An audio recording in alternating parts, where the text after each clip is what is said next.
నమస్తే అందరికీ welcome to అచ్చ Telangana food and travel vlogs. నేను మీ బిందు కుమారి.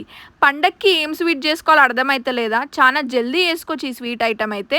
ఎట్లా చేస్తారో చూద్దాం. మొదలైతే మనము గసగసాలు ఇంకా జీడిపప్పుని నైట్ అంతా నానబెట్టుకొని పెట్టుకోవాలి. 2 ఇలాచీలు వేసి మిక్సీ కొట్టుకోవాలి. ఇప్పుడు ఆ మిశ్రమంలో జరన్ని పాలు చక్కెర వేసుకొని మరగబెట్టుకోవాలి.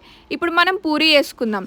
పూరి చేసుకోవడం సింపులే. జరంత నూనె వేసి పిండిని విసుకున్నాం. ఇప్పుడు పూరీలను మంచిగా నూనెలా కాల్చుకుంటున్నాం.